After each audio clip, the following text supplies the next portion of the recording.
Hello दोस्तों। तो आप देख रहे हैं प्रयाग विजन एकेडमी और मैं हूं यथार्थ सिंह।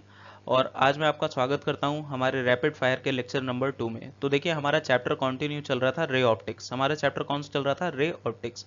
आज रे ऑप्टिक्स का लेक्चर नंबर 2 है।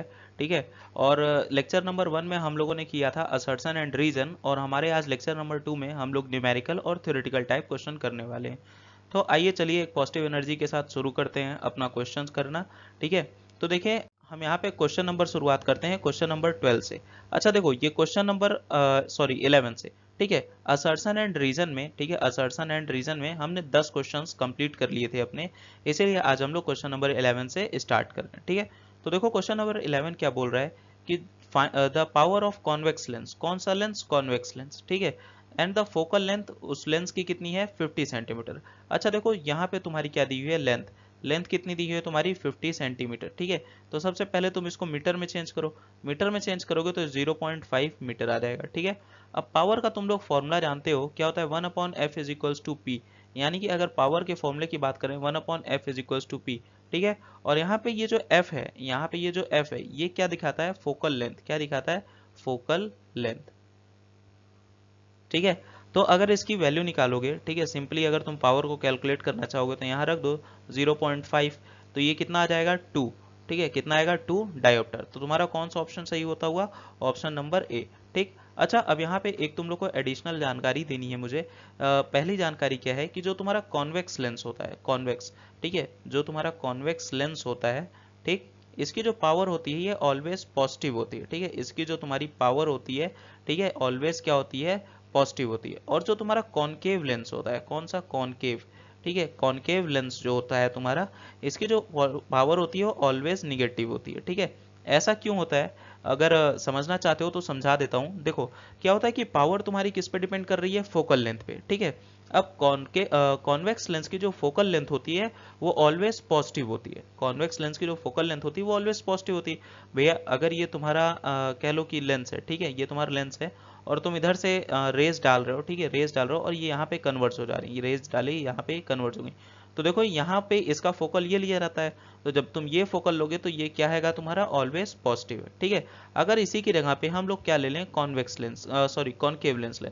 अगर कॉनकेव लेंस ले लें, ठीक है, तो कॉनकेव लेंस तुम्हारा इस तरीके से हो जाएगा। ठीक है। अब यहाँ पे तुम क्या करोगे? पैरेलल डालोगे, बीम ऑफ लाइट जो तुम्हारी आती है पैरेलल, और ये क्या होती है? डाइवर्ज हो जाती है। डाइवर्ज होने के कारण जब तुम इनको ऐसे बैक ट्रेस करोगे ना, जब तुम इनको इस तरीके से बैक ट्रेस करोगे पीछे, तो ये आके इस वाले फोकस में मिलेंगे, और ये वाला फोकस तुम्हारा क्या है? निगेटिव। तो इसीलिए इसकी क्या होती है? इसकी पावर पॉजिटिव होती है और इसकी पावर निगेटिव होती है ऑलवेज। ठीक है। तो आइए चलिए अब आगे बढ़ते हैं क्वेश्चन नंबर 12। तो देखो, क्वेश्चन नंबर 12 में क्या दिया है तुम्हारा? Refractive index of a medium does not depend. अच्छा, रिफ्रैक्टिव इंडेक्स हम लोग म्यू को बोलते हैं, ये किस पे नहीं डिपेंड करेगा? तो सबसे पहली बात, वेवलेंथ ऑफ लाइट। भाई, पिछले ही क्वेश्चन में मैंने बताया है तुम्हें, वेवलेंथ ऑफ लाइट पे डिपेंड करेगा। दूसरे में टेम्परेचर। अच्छा देखो, ये तुम्हारा एक कोई भी मीडियम है, मैं कह रहा हूँ ये तुम्हारा क्या है? एक ग्लास है। ठीक है। ये क्या है तुम्हारा? ग्लास। ठीक। ये तुम्हारा ग्लास है। इसकी डेंसिटी जो है, ठीक है, इसकी डेंसिटी ए है। ठीक है। अगर इसकी तुम डेंसिटी देखोगे, ठीक है, डेंसिटी तुम इसकी देखोगे तो ये डेंसिटी इसकी क्या है? ए। जब तुम इसको हीट कर दोगे, आग लगा दोगे यहाँ पे, तो क्या हो जाएगा? इसकी डेंसिटी चेंज होके ए डैश हो जाएगी। तो टेम्परेचर की भी वजह से तुम्हारा क्या हुआ कि इसका चेंज हो गया कि नहीं चेंज हो गया? जो इसका म्यू था, ठीक है, रिफ्रैक्टिव इंडेक्स था, चेंज हो गया भैया। डेंसिटी चेंज हो गई, रिफ्रैक्टिव इंडेक्स चेंज हो जाएगा। ठीक है। तो टेम्परेचर इस तरीके से तुम्हारे रिफ्रैक्टिव इंडेक्स पे असर करता है। ठीक है। तो मतलब इसमें क्या पूछा है कि कौन सा ऐसा चीज है जो कि रिफ्रैक्टिव इंडेक्स जिससे चेंज नहीं होता? तो तुम्हारा वेवलेंथ, इससे रिफ्रैक्टिव इंडेक्स चेंज होता है। ठीक है। ये डिपेंड करता है। ठीक। टेम्परेचर, यानी कि ये भी नहीं है, टेम्परेचर भी नहीं है। ठीक है। Nature of medium. अब भैया, मीडियम अलग अलग ले लो, रिफ्रैक्टिव इंडेक्स चेंज हो जाएगा। वाटर का कुछ होगा, जैसे पानी का कुछ होता है, यानी कि वाटर का कुछ होगा, तुम्हारा ग्लास का कुछ होगा, ठीक है, एयर का तुम्हारा अलग होता है। तो अलग अलग तुम मीडियम ले लो, अलग अलग तुम्हारा रिफ्रैक्टिव इंडेक्स चेंज होता रहेगा। तो ये भी नहीं है, तो बचा हुआ कौन सा? Angle of incidence. अब देखो, एंगल ऑफ इंसिडेंस से कैसे कुछ भी डिफर कर सकता है। ठीक है। समझो, ये तुम्हारा क्या है? ग्लास स्लैब है, ये तुम्हारी एक लाइट आ रही है, ये तुम्हारी एक लाइट आ रही है। ठीक है। एंगल ऑफ इंसिडेंस कहाँ पे बनता है कि यहाँ पे जब तुम नॉर्मल बनाओगे, यहाँ पे नॉर्मल बनाओगे, ठीक है, तो ये वाला जो एंगल होता है यही होता है एंगल ऑफ इंसिडेंस। तो ये किसके ऊपर डिपेंड करता है? ये किस तरीके से लाइट अप्रोच कर रही है। और भाई, लाइट के अप्रोच करने से इसके म्यू में कोई फर्क तो पड़ेगा नहीं ना, इसके म्यू में कोई फर्क नहीं पड़ेगा। तो सिंपल सी बात है, कौन सा आएगा तुम्हारा, एंगल ऑफ इंसिडेंस। ठीक है, तो चलो आगे बढ़ते। आगे देखो क्वेश्चन नंबर 13 में यहाँ पे क्या दिया है, what of the following can not produce real image, मतलब इन सब में से कौन सा रियल इमेज नहीं प्रोड्यूस करता है। ठीक है, तो देखो कॉनकेव मिरर, ठीक है, कॉनकेव मिरर भैया, कॉनकेव मिरर तो प्रोड्यूस करता ही करता है। ठीक है, तो यहाँ पे ये तुम्हारा आंसर कॉनकेव मिरर नहीं होगा। अच्छा देखो हम लोग ऑप्शन एलिमिनेशन से चल रहे हैं। ठीक है, किससे चल रहे हैं, ऑप्शन एलिमिनेशन। देखो कॉनकेव मिरर तो तुम्हारा रियल इमेज प्रोड्यूस करता ही करता है। ठीक है, फिर उसके बाद आते हैं कॉन्वेक्स, कॉन्वेक्स भैया नहीं प्रोड्यूस करता है। ठीक है, कॉन्वेक्स रियल इमेज प्रोड्यूस करता है नहीं, तो एक तुम्हारा आंसर ये हो गया। फिर उसके बाद आओ दूसरा, दूसरे में देखो कॉन्वेक्स लेंस, भाई ये भी नहीं होगा क्योंकि ये तो भैया रियल इमेज प्रोड्यूस करता है। तुम्हारे ऑब्जेक्ट इधर रख दो, इमेज इधर बनती है। ठीक है, इस तरीके से। तो ये क्या होता है कि जैसे ये प्रिंसिपल एक्सिस है तुम्हारा और ये क्या है तुम्हारा कॉन्वेक्स है, अब यहाँ पे ऑब्जेक्ट यहाँ पे रख दो तो तुम्हारी इमेज कहाँ बन जाती है, इधर। ठीक है, तो इस तरीके से ये क्या हुआ कि रियल इमेज यहाँ पे प्रोड्यूस करता है। अब और कौन सा बचा, कॉनकेव लेंस, कॉनकेव लेंस देखो तुम्हारा रियल इमेज प्रोड्यूस नहीं करता। तो इसमें कितने आंसर तुम्हारे हो गए, दो आंसर हो गए। एक क्या हो गया, बी हो गया एंड सी हो गया, ये तुम्हारा क्या हो गया आंसर। समझ गए। अब चलो आगे बढ़ते हैं। आगे बढ़ते हैं तो यहाँ पे देखो क्या दिया है, एक रियल इन्वर्टेड इमेज है ऑफ अ सेम साइज, ठीक है, of an object can be obtain by using a convex lens. ठीक है, if the object is placed at, इसमें क्या बोल रहा है कि एक केस इसने बताया। ठीक है, इसने एक केस बताया कि एक ये लाइन है, ठीक है, प्रिंसिपल एक्सिस, और यहाँ पे क्या है तुम्हारा एक कॉन्वेक्स लेंस रखा हुआ है। कह रहा है कि ऑब्जेक्ट को तुम कहाँ पे प्लेस करो, ये इसका F1 है, ठीक है, ये इसका C1 है, और ये इसका F2 है, ठीक है, और ये इसका तुम्हारा क्या है C2। तो ये कह रहा है कि ऑब्जेक्ट को तुम ऐसा कहाँ पे प्लेस करो कि तुम्हारा ये जो इमेज बनती है, ठीक है, ये जो इमेज बनती है इसका साइज भी सेम रहे, साइज क्या रहे इसका सेम रहे, ठीक है, साइज सेम, ठीक है, और ये क्या रहे इसका जो मैग्निफिकेशन रहे, ठीक है, वो भी क्या रहे, सेम रहे। ठीक है, तो अब देखो ये कहाँ पे रखोगे, तो यार मुझे तो लगता है ऐसी कहाँ पे बनती है, focus sorry centre of curvature पे, कहाँ पे बनती है, सेंटर ऑफ कर्वेचर पे। तो अगर तुम ऑब्जेक्ट को यहाँ पे रखोगे, ठीक है, तो क्या हुआ कि यहाँ से बीम ऑफ लाइट गई, ठीक, तुम्हारी फोकस से वो टेंड हो गई, ठीक, फिर उसके बाद तुम्हारी कहाँ जाती है, पोल से होकर जाती है, तो यहीं पे, ठीक, तो जो तुम्हारी इमेज बनती है वो कुछ यहाँ पे फॉर्मेशन हो जाएगा। ठीक है, तो जो यहाँ पे तुम्हारा इमेज का फॉर्मेशन हुआ वो क्या रहती है, सेम होती है। ठीक है, और इस डिस्टेंस को हम लोग क्या बोलते हैं, 2f, और इस डिस्टेंस को हम लोग क्या बोलते हैं, f। समझ गए, तो ऑप्शन कौन सा तुम्हारा सही होता हुआ, 2f। ठीक, तो आगे बढ़ते आओ। अब क्वेश्चन नंबर 15 में आओ, यहाँ पे देखो focal length of a mirror, ठीक है, 20 सेंटीमीटर। क्या बोल रहा है, एक मिरर है जिसकी फोकल लेंथ 20 सेंटीमीटर है, रेडियस ऑफ कर्वेचर बताइए। भैया radius of curvature, focal length, देखो रेडियस जो होता है तुम्हारा, ठीक है, वो क्या होता है, जस्ट डबल होता है किसका, फोकल लेंथ का। इस फॉर्मूले को भी हमेशा याद करके रख लो, जो रेडियस ऑफ कर्वेचर होता है क्या होता है, डबल होता है फोकल लेंथ का। समझ गए, तो यहाँ पे आंसर क्या होगा, 40 सेंटीमीटर। तो चलो, तो आओ बात करते हैं अब क्वेश्चन नंबर 16 की। तो देखो क्वेश्चन नंबर 16 में क्या लिखा है कि when a ray of light pass through a rarer medium, कहाँ से, रेयरर मीडियम से to the denser medium, rarer to denser जा रही है, तो क्या होगा जब इस पे मतलब एक लाइट की रेस तुम्हारी रेयरर से डेंसर में जा रही है तो क्या होगा। तो देखो जब भी तुम्हारा सपोज ये तुम्हारा एक सरफेस है और ऊपर क्या है तुम्हारी एयर है, ठीक है, और एयर क्या होती है तुम्हारी, रेयरर होती है। ठीक है, अब देखो डेंसर, यहाँ पे क्या है तुम्हारा वाटर, यहाँ पे क्या है तुम्हारा वाटर, और ये क्या होता है डेंसर। ठीक है, ठीक, अब देखो यहाँ पे ये है वाटर और ये तुम्हारा है डेंसर। अगर तुम्हारी यहाँ पे रे ऑफ लाइट आ रही है, ठीक है, इस मीडियम में क्या हो रही है, रे ऑफ लाइट आ रही है, और तुम यहाँ से अगर तुम नॉर्मल ड्रॉ करो, ठीक है, नॉर्मल अगर ऐसे देखो, ये तुम्हारा क्या हो गया, नॉर्मल हो गया। ठीक है, नॉर्मल ड्रॉ करोगे तो ये तुम्हारी लाइट क्या होगी, टूवर्ड्स नॉर्मल मूव कर जाएगी, और तुम्हारा ये एंगल क्या होता है, ये होता है तुम्हारा एंगल ऑफ इंसिडेंस, और ये क्या होता है तुम्हारा एंगल ऑफ रिफ्लेक्शन। अच्छा ठीक है, इतनी बातें हो गई। अब एक बात बताओ, लाइट इधर से जा रही थी, ठीक है, तो लाइट का जो ओरिजिनल पाथ था ये होना चाहिए था, लेकिन लाइट क्या कर गई, इतना तुम्हारी डेविएट कर गई, क्या कर गई, इतना लाइट तुम्हारी डेविएट कर गई, अपने पाथ से हट गई। ठीक है, तो जब इतने पाथ से अपने हट गई तो इसको हम लोग क्या लिखते हैं, पहला इसको लिखते हैं मूव टूवर्ड्स नॉर्मल। ठीक है, क्या हो जाती है, टूवर्ड्स नॉर्मल।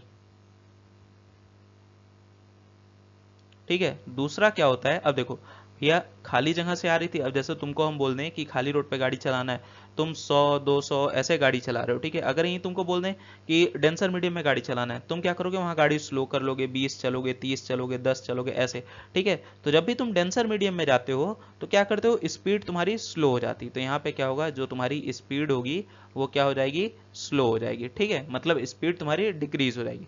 तो आप ऑप्शन का एलिमिनेशन करना शुरू करते हैं, ठीक है। अच्छा देखो, इतनी चीजें हो गई। अब यहाँ पे तुमको एक आध कंसेप्ट भी मैं बताता हूँ। देखो, पिछली क्लास में मैंने तुम्हें बताया था कि जब डेविएशन होता है, क्या होता है, जब डेविएशन होता है, तो डेविएशन क्या होता है कि जब तुम्हारा ज्यादा होता है तो जो तुम्हारी वेवलेंथ होती है वो तुम्हारी क्या होती है, कम होती है। बताए थे पिछली क्लास में। अभी असर्शन रीजन वाले में जाके देख लेना, वहां इसका बहुत बढ़िया से कंसेप्ट मैं समझाया था एक क्वेश्चन में, तो वहां से देख के समझ लेना, ठीक है। अब देखो यहाँ पे क्या हुआ कि वेवलेंथ इंक्रीज, ये तो गलत है भैया। डेविएशन तुम्हारा ज्यादा हुआ तो वेवलेंथ इंक्रीज ही नहीं होगी, वेवलेंथ डिक्रीज होनी चाहिए थी। स्पीड ऑफ लाइट इंक्रीज, ये भी तुम्हारा गलत है, ठीक है। यहाँ पे इंक्रीज, यहाँ पे इंक्रीज, ये दोनों ही गलत है, ठीक है। अब देखो यहाँ पे क्या है, फ्रीक्वेंसी। इन दो क्वेश्चन में देखो क्या दिया है, एक फ्रीक्वेंसी दिया है, एक वेवलेंथ दिया है। इसको समझाने के लिए एक अच्छा सा कंसेप्ट समझाता हूँ, इसको हैशटैग बना के रख लेना, ठीक है। अच्छा, केमिस्ट्री में एक फॉर्मूला तुम लोग पढ़ते हो या फिर फिजिक्स में, मॉडर्न फिजिक्स में पढ़ोगे, speed of light is equals to frequency into wavelength. क्या पढ़ते हो, speed of light is equals to frequency into wavelength. अब देखो यहाँ पे क्या है, speed of light directly proportional to the wavelength, यहाँ पे है ना, सी भैया डायरेक्टली प्रोपोर्शनल किसके, वेवलेंथ के।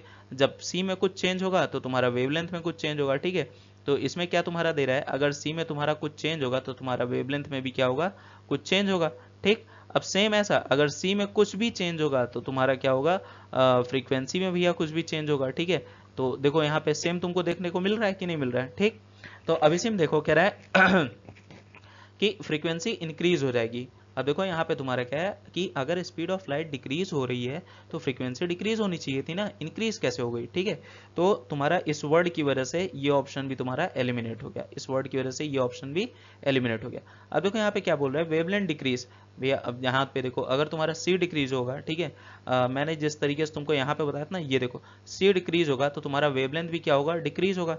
तो सिंपल सी बात है, अगर यहाँ पे वेवलेंथ डिक्रीज हो रही है और यहाँ पे क्या स्पीड ऑफ लाइट डिक्रीज हो रही है, तो ऑप्शन नंबर कौन सा सही हुआ, डी।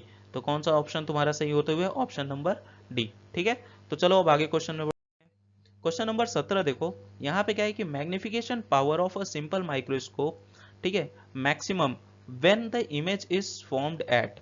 अब इसमें क्या बोल रहा है कि मैग्निफिकेशन, देखो क्या बोल रहा है, magnification of a simple microscope, किसकी, सिंपल माइक्रोस्कोप, ठीक है, is maximum when a image is formed at. Image कहाँ बनेगी यार, देखो जब माइक्रोस्कोप पढ़ाया जाता है ना, जब माइक्रोस्कोप तुमको पढ़ाया जाता है तो ये बहुत बता दिया जाता है, ये टीचर सबसे शुरू में ही बताता है जब उसका मैग्निफिकेशन बताता है, ठीक है।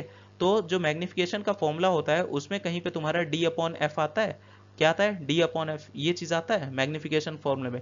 और ये जो डी क्या है तुम्हारा, नियर डिस्टेंस, क्या है तुम्हारा, नियर डिस्टेंस, ठीक। और इसको हम लोग कितना लेते हैं, 25 सेंटीमीटर, ठीक है।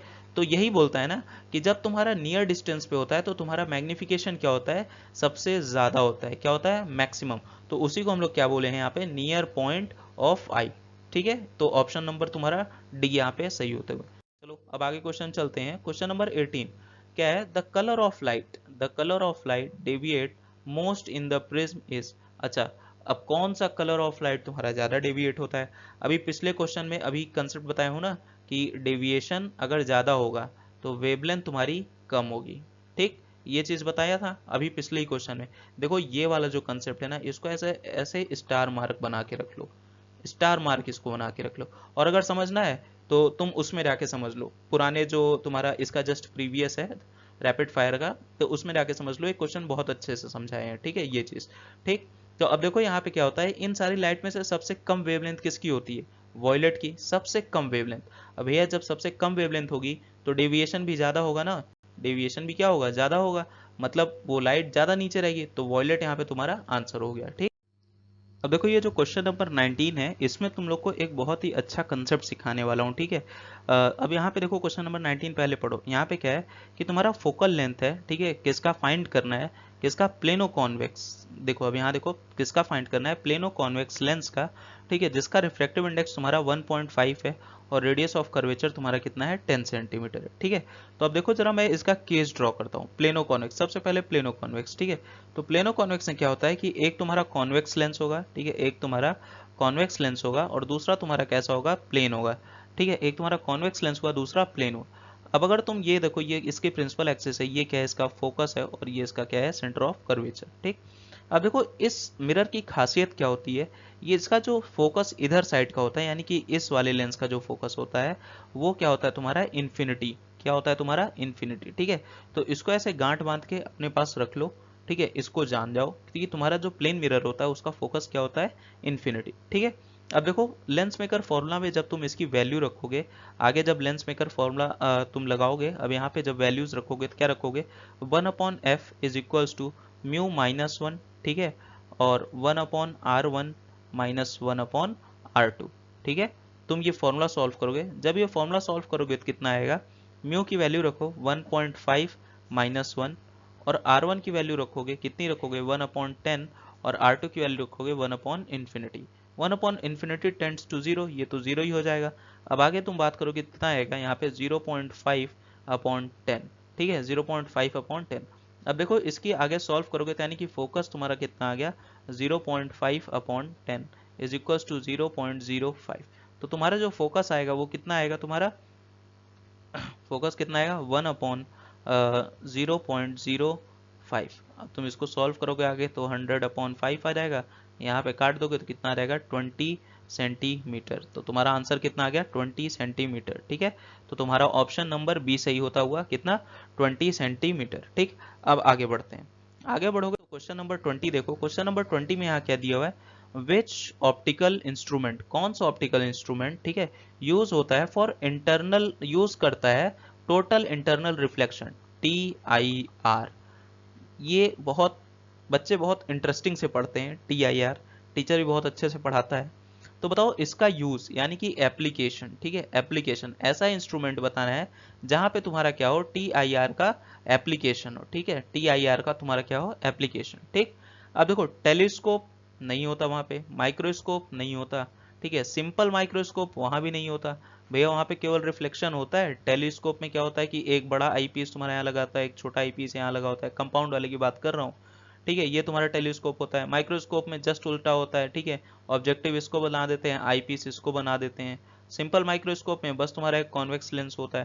तो यहाँ सब तो रिफ्लेक्शन ही हो रहा है ना, यहाँ सब तुम्हारा TIR कहाँ हो रहा है, टोटल इंटरनल रिफ्लेक्शन कहाँ हो रहा है, नहीं हो रहा है। तो अब देखो इसका सबसे, इसका कहाँ होता है, मैं आंसर बता देता हूँ, पेरिस्कोप में होता है। कहाँ होता है, पेरिस्कोप। ठीक है, अच्छा देखो कई बच्चों को पेरिस्कोप पता होगा क्या होता है, कई बच्चों को नहीं पता होगा पेरिस्कोप क्या होता है। तो और थोड़ा सा बता देते हैं पेरिस्कोप होता क्या है। हम लोग बचपन में इससे बहुत खेले हैं, बस पता नहीं है पेरिस्कोप क्या होता है, उसका नाम नहीं पता होगा कई लोगों को।